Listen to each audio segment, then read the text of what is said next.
राजभवन के समीप लगभग 7,000 से अधिक जो अनुबंध पर स्वास्थ्य कर्मी बहाल हैं, वो अपनी मांगों को लेकर के धरने पर बैठे हुए हैं। अब इनका छठा दिन जो है वो आमरण अनशन का हो चुका है, यानी कि भूख हड़ताल पर है ये लोग। ये देखिए, 6 लोग अभी तक हॉस्पिटल में भर्ती हो चुके हैं और कई लोगों की हालत जो है अभी और गंभीर हो रही है। देखिए, यहाँ पर स्वास्थ्य कर्मी खुद पानी चढ़ा रहे हैं, अपने ही साथी को खुद पानी चढ़ा रहे हैं। ये तस्वीर आप देख रहे हैं राजभवन के समीप से। दर्जनों लोग अभी यहाँ पर इलाजरत हैं, जिनको पानी चढ़ाया जा रहा है और 6 लोगों की स्थिति बिगड़ी है तो उनको स्वास्थ्य सुविधा के लिए अस्पताल में ले जाया गया है। लेकिन आप ये तस्वीर देखिए, जिधर आपकी निगाहें जाएगी सिर्फ स्वास्थ्य कर्मी ही नजर आ रहे हैं और इनकी मांगे हैं कि इन्हें परमानेंट किया जाए, जो समानांतर वेतन है या फिर सुविधाएं हैं वो मिले। क्या मांगे हैं दीदी आप? हमारी एक सूत्री मांग है कि हम लोगों को समायोजन किया जाए, नियमित किया जाए। हम लोग आज 16 वर्षों से स्वास्थ्य विभाग को एनआरएचएम के तहत स्वास्थ्य सुविधाएं दे रहे हैं झारखंड के सभी आम जनताओं को। और हम लोग आज झारखंड में देखे होंगे कि कोरोना जैसा महामारी भी आया, उसमें भी हम लोगों ने अपना जान तो दावे में लगाकर काम किया ही किया। साथ ही 2007 से जब से हम लोग आए हैं तब से स्वास्थ्य सुविधाएं इतनी बढ़ गई है और इतने अच्छे तरीके से ग्रामीण क्षेत्र से लेकर मुख्यालय तक लोगों को दिया जा रहा है। चाहे वो टीकाकरण को लेकर हो, चाहे परिवार कल्याण से संबंधित काम हो, चाहे डिलीवरी से संबंधित काम हो, मलेरिया हो, फलेरिया हो, निमोनिया हो, हर तरह का काम हम लोग दे रहे हैं। हमारे स्वास्थ्य विभाग में 33 तरह के प्रोग्राम चल रहे हैं आज के डेट में और वह 33 तरह के हर काम को हमारी एएनएम बहनें करती हैं। साथ ही जितने भी टेक्निकल हैं आज के डेट में, यदि एलटी हैं, फार्मासिस्ट हैं, उनका भी बहुत ही योगदान है। जांच करते हैं तभी तो डॉक्टर फिर दवा लिखते हैं ना। जांच ही नहीं होगा तो आप किसी बीमारी का इलाज नहीं कर सकते हैं। तो कहीं ना कहीं स्वास्थ्य सुविधा आम जनता को देने के लिए हम एएनएम, जीएनएम, एलटी, फार्मासिस्ट का बहुत बड़ा रोल होता है। उसके बावजूद भी सरकार हमारी बातों को नहीं मान रही है और कहीं ना कहीं ऐसा भी होता है कि चलो 1-2 साल से हैं अनुबंध पे तो एक बात होता। 16 वर्ष हम लोग झारखंड राज्य में अपनी सेवा दे रहे हैं, उसके बाद भी सरकार हमारी जो जायज मांग है उसको नहीं सुन रही है। और हम मांग क्या रहे हैं? एक मांग है हमारा कि हमको नियमित करो, जो कि वास्तविक में जायज भी है।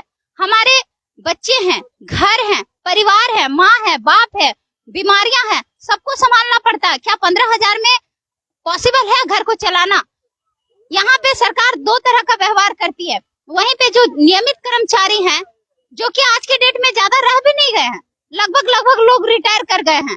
जहाँ पे हम लोग 90 लोग हैं तो 10 लोग मान लीजिए आपके आज के डेट में नियमित कर्मचारी रह गए हैं, क्योंकि धीरे धीरे सारे लोग रिटायर कर चुके हैं। तो हम लोग सेवा हम लोग दे रहे हैं और वह उन्हीं नियमित कर्मचारियों को 80,000, 90,000 का पेमेंट दिया जाता है और हम लोगों को क्या दिया जाता है? 10,000, 15,000, 12,000। तो कैसे चलाएंगे? कितने लोग अब तक हॉस्पिटलाइज हुए? अभी तक 6 कर्मी, कुल मिला के पहले से देखा जाए तो 8 कर्मी हॉस्पिटलाइज हुए हैं, जिसमें 2 बहनें ठीक होकर आ गई हैं और एक बहन कल गई थी, वो भी ठीक होकर आ गई हैं। अभी फिलहाल 6 जो है वो हॉस्पिटलाइज है। उसमें से 2 की स्थिति तो काफी गंभीर है। जो हमारी बीना, जो प्रदेश महासचिव है, बीना कुमारी, और नवीन कुमार जो हजारीबाग से हैं, वो बहुत ही ये है। इतना चीज हो जाने के बावजूद भी प्रशासन के कानों में खबर नहीं। दोनों को आईसीयू में रखा गया है। पता नहीं क्या ऐसी बात है जो हमारे माननीय मुख्यमंत्री ऐसे मार्मिक क्षण में भी और मार्मिक हो गए हैं। हमें तो यही हमारा करुण क्रंदन क्यों नहीं उनके कानों तक पहुंच रहा है, मुझे ये समझ में नहीं आ रहा है। जब हम 16 वर्षों से अपने सेवा देने में नहीं डटे, अपने स्वास्थ्य विभाग के हर अंतिम व्यक्ति को सेवा पहुंचा है, मातृ मृत्यु दर, शिशु मृत्यु दर, जनसंख्या, सारे को हमने लक्ष्य को और कोरोना जैसे महामारी को भेदा है। तो हम जिस महाभारत में घुसे थे अभिमन्यु ये तरह, उसमें हम लोग निकल गए हैं।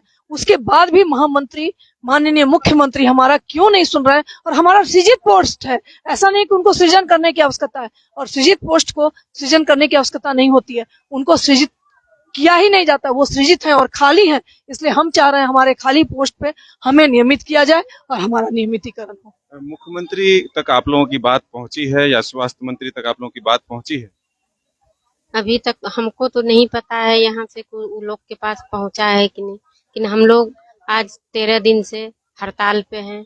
24 तारीख से बहने लोग अनशन पे है। सबका तबीयत पूरा बिगड़ते जा रहा है। 2 आईसीयू में भी है, लेकिन फिर भी सरकार के काम तक नहीं जा पा रहा है। तो बिल्कुल देखिए, अभी फिलहाल लगातार कई और महिलाओं को जो स्वास्थ्य कर्मी हैं उनको सलाइन चढ़ाने का काम किया जा रहा है। यहाँ पर देखिए, खुद स्वास्थ्य कर्मी जो हैं वो इनकी तबीयत जैसे जैसे बिगड़ती जा रही है, इनको फिर सलाइन लगाया जा रहा है।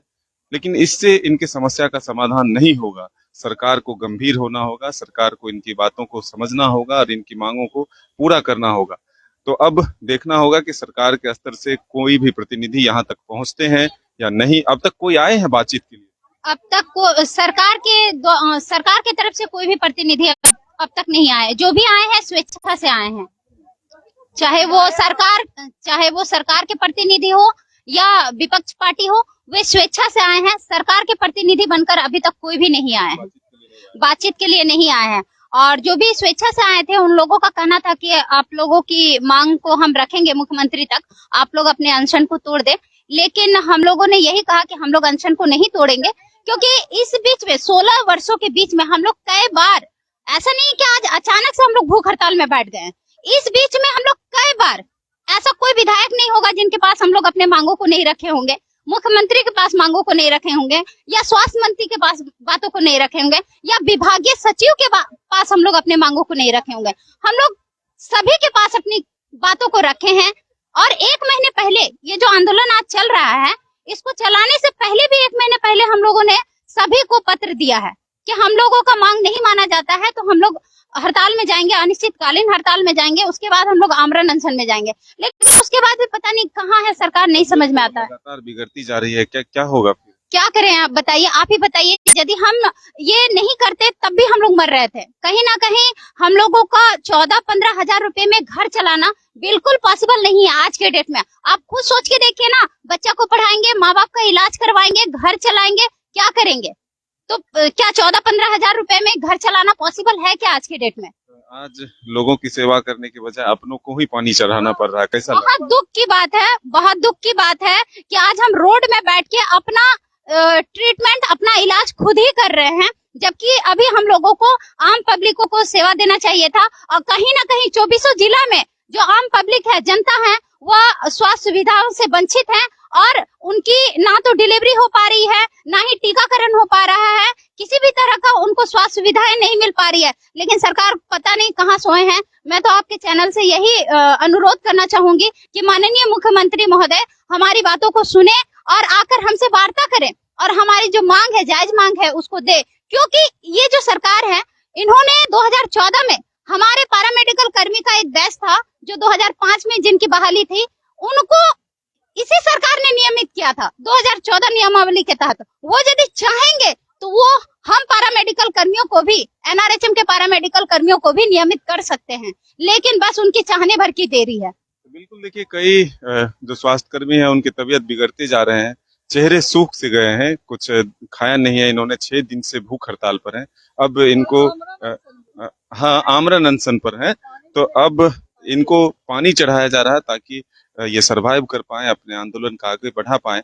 तो ये हम जरूर कह सकते हैं कि सरकार को अब गंभीरता से इनकी मांगों को लेना चाहिए और जल्द से जल्द कुछ आश्वासन देना चाहिए ताकि ये सभी अपने इस आमरण अनशन को खत्म कर सके और फिर अपने काम पर लौटे, क्योंकि स्वास्थ्य सुविधाएं भी काफी बाधित हो रही है। पूरे राज्य में लोगों को काफी समस्याओं का सामना करना पड़ रहा है।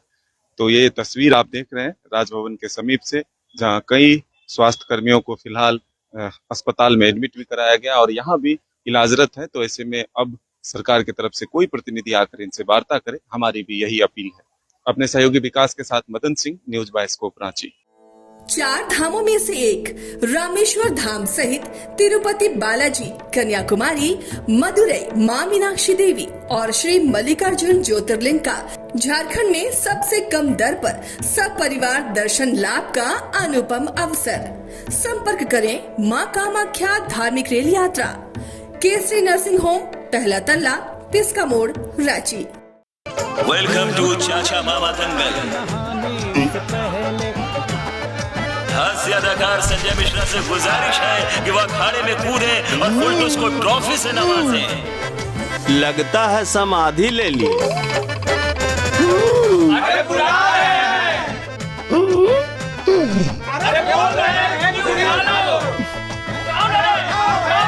टॉप टेक सीमेंट, जो जोड़े तो छोड़े नहीं, मजबूती ही हमारी पहचान।